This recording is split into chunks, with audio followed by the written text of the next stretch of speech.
So let's take some questions. I like questions. What do you guys got?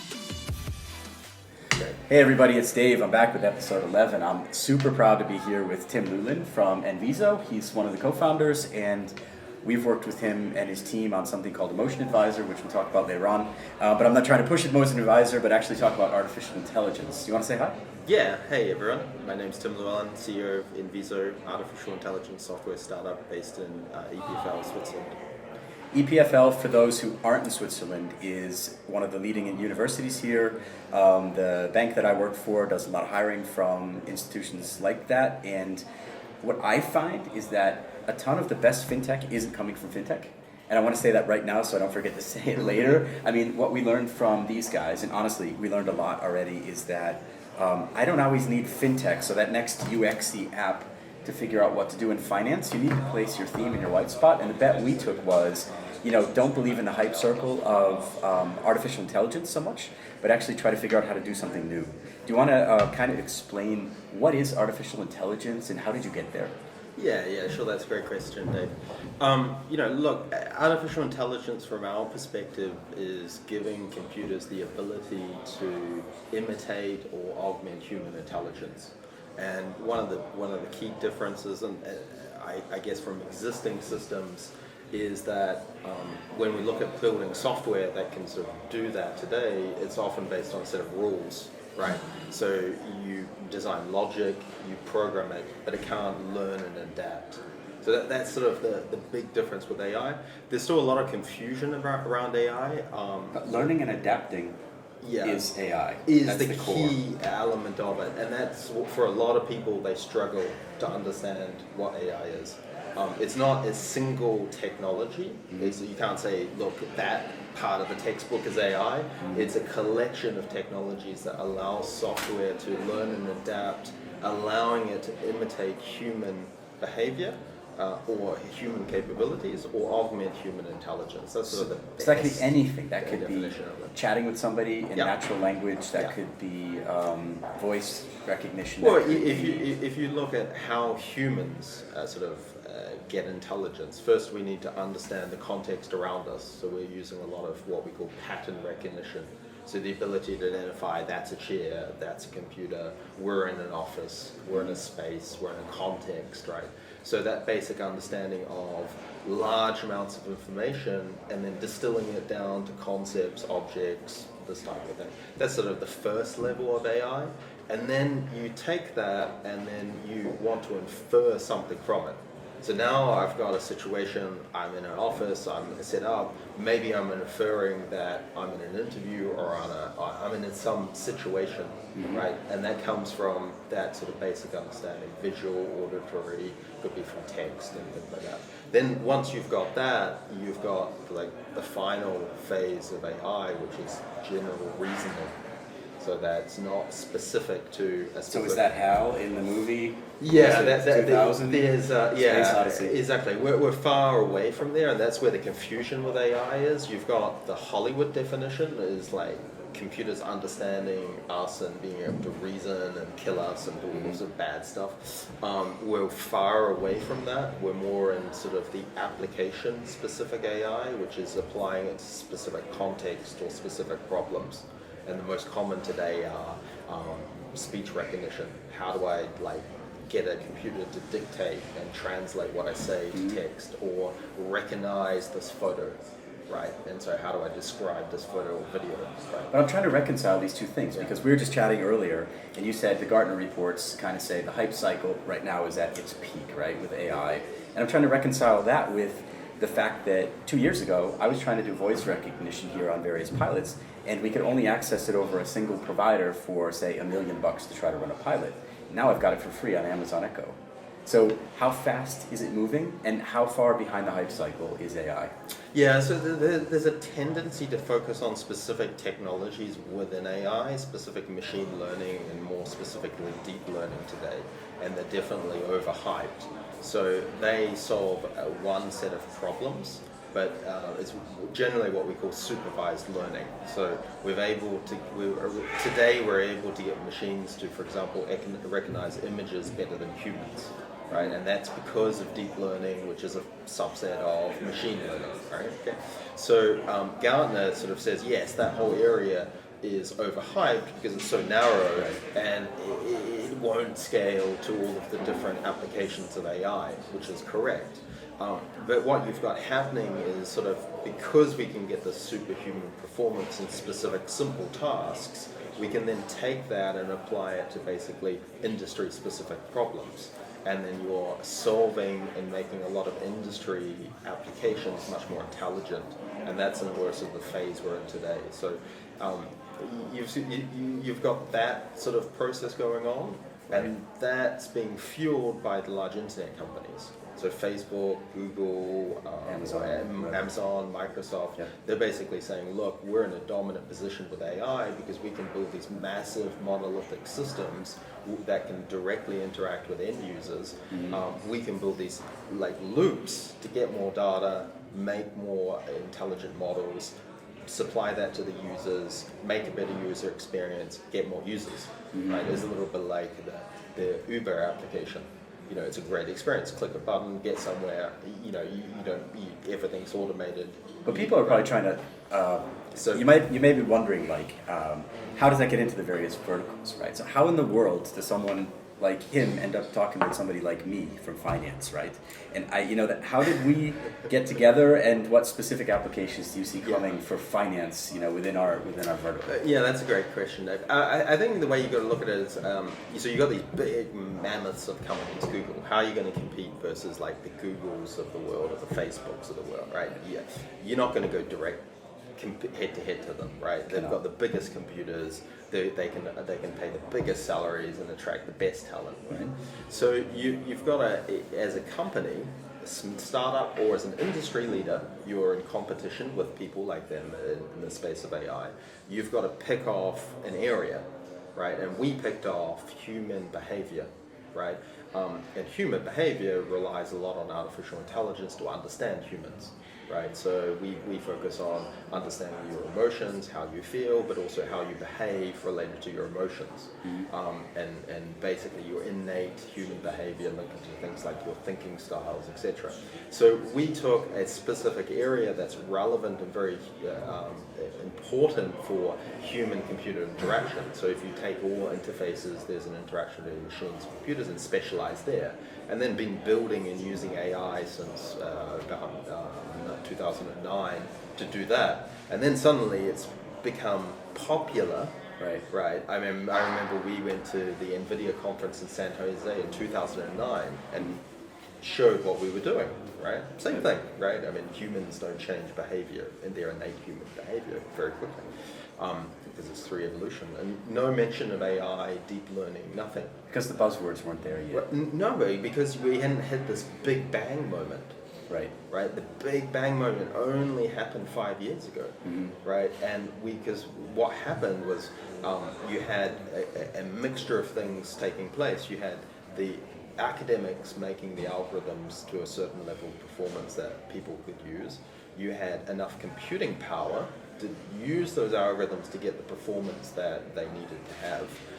And then you also had the availability of data, right? So without those three key elements, you can't do anything, right? So we only actually got to a level of performance that we surpassed human abilities in simple image recognition tasks in 2014, right? Wow. And at that point, companies say, well, you mean your system will perform better than my low-cost outsourcing effort, right, back in Asia. Yeah. I mean, I was in 2012 pitching AI to companies, and they said, well, at the moment, we do that by sending images to a team in India, and they rate them. And that costs me X cents per click. Right. That's their solution, right? Until it's better than a human, companies can't use it. Right? Now you think in some specific applications, we've gotten better than now we've got to the point in some specific applications we're better than humans in simple tasks. And that's been the tipping point. Because if we can do that there, well, why can't we do it in these other applications, right? And that's what's that's driving the large investments by the internet companies. They see it. Plus, there's some other benefits in doing it because they. I got to tell you though, from a finance perspective, what we've seen a lot of is that companies are going through the PowerPoint cycle, following the hype cycle right now. So everybody's got whoever as a consultant in their office right now pitching AI as the next big thing. And what frustrates me is that ends up with chief technologists and data scientists rather than with business people. And therefore, if you take a look, I am going to plug the product, right? So Tim and we together produced a pilot called emotionadvisor.com. You can take it, you can take the test drive. And why don't you explain a little bit how that concretely then tried to prove our hypothesis around making finance real? Yeah, well, it goes back to answering your first question there as well, Dave, about how do we get into finance. Well, sort of linking up that story and back to Emotion Advisor. Basically, in understanding innate human behavior, we can better understand humans and we can better understand how to communicate to them and also better understand their preferences, right? So we developed up an application that essentially can read human emotions and better understand the person to make some recommendations about potentially what they're interested in or not interested in, or at least have a discussion around those. That some people have problems articulating how they feel, and also it's difficult to standardize how to describe how you feel. Let me try to explain why we would do such a crazy thing, right? Most bankers that I've talked to said nobody can understand a human better than a human. What the research shows, however, is that actually when facial recognition is applied, which is what you guys have done, right? Yeah. You can read more of the emotions because a human can't interpret. And I remember in our workshops we did, a human can only interpret 20 to 30%, was it, of the facial expressions that I'm generating right now, whereas the computer can read 80 to 90% and therefore make better, unbiased conclusions without seeing what the person is wearing, whether he likes the person's wife and kids. So the computer just sees. Right, and that's what I took as a huge learning. Yeah, well, so we're very good at humans are very good at reading very what did you say, prototypical or strong emotions, right? You know when your wife's pissed off, or you know when something bad's happened. But if there's very subtle changes in your emotion, and then also that humans have difficulty reading that. We're only about 30-40% accurate in picking up subtle emotions, where a computer can track these minute changes on your face and track them over time very precisely, and then get a better understanding of these small differences and preferences you have. So that was the first piece, which we were trying to understand, is the tech better than the human? Yeah. And we could have that debate forever, but here we are in the maker zone, so we try stuff and either fail most of the time or move on, and this one actually worked from my perspective. The second thing was understanding what people actually do versus what they say they might do. So if you look at what in banking we call this MiFID questionnaires, right? So what will you lose in a down market situation, and how would you react, say, if you lost 5% of your wealth? How would you react if you lost $50,000? These are the kind of banking questionnaires that come out, and you try to judge a client's reaction to that, whereas we observe them. Could you explain the observation versus the questioning? Okay, so if you ask someone a question, you get a number of biases in their answer, right? So there's social biases, there's an influence of who they're answering to, so they may just be, so their response doesn't necessarily reflect what they think because of these differences. And secondly, it's often not very predictive of their future behavior. So a lot of questions are trying to get to know what you're likely to do. But actually, what you say you do is a very weak predictor of actual behavior. And I think you have a number of studies looking at this. People going to the home depot department or the home improvement department and asking a questionnaire, are you going to do your project to do your garden in the next 30 days, and they're there to buy the material, and the people that say that they're going to do what they want to do and versus their actual behavior is correlation of about 30%, right? So you can see more in people's actual I call it a battlefield scenario, by observing their behavior than by asking them blatant questions. Yeah, so you're by asking them questions, you're trying to just measure something of the model, which is very poor at doing that. What you're trying to do in observing someone's behavior through other means, and what we look at as their innate behavior, is try to build an actual model of that person, right? And that model, if it's linked to their innate hardwiring, right, which is what we look at, something is innate, is basically coming from evolution. It's something you really can't control, right? So you're hardwired in a certain way. That's how you behave. That's what you react to. If you can understand that, then you sort of remove all of the filters and you get a much more accurate description of someone and much better predictor of their likely future behavior. So that's essentially what we're trying to do in Emotion Advisor, is better understand the person, and then by understanding them, we can actually benefit them. And we do that through educating them about themselves. And we tell them how they are and how they improve their result goes to them. The So result they learn goes to about them. them. Yeah. They learn about themselves to build better relationships with other people. That's the goal. So right. my message is, and I'm really happy that you came by today. Tim just happened to be in Zurich and we made this happen. My message to the world about AI at the moment, especially as it has to do with finance, is it's not just voice recognition, natural language processing, after sales materials being simplified, or chatbots.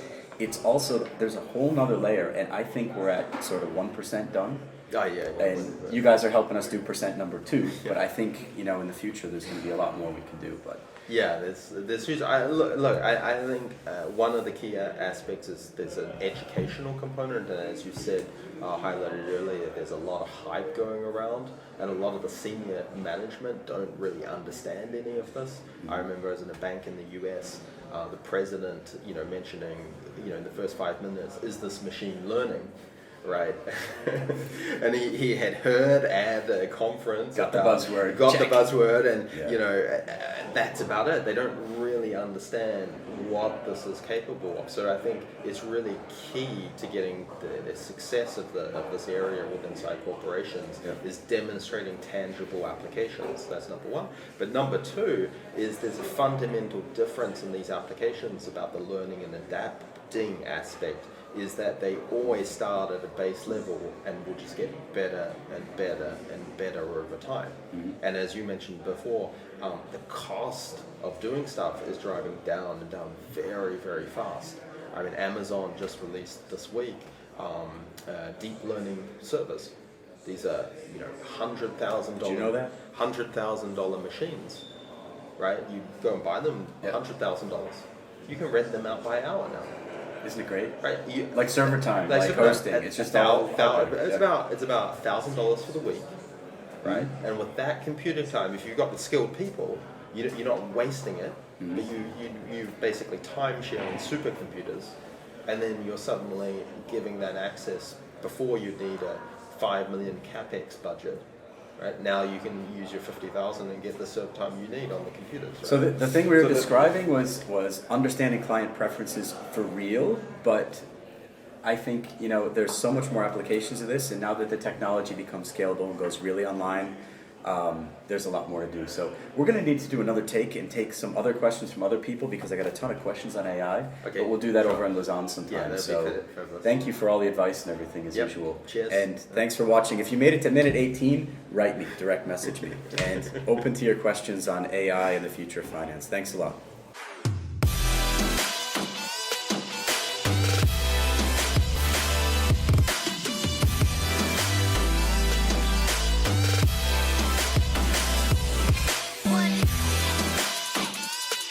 So let's take some questions. I like questions. What do you guys got?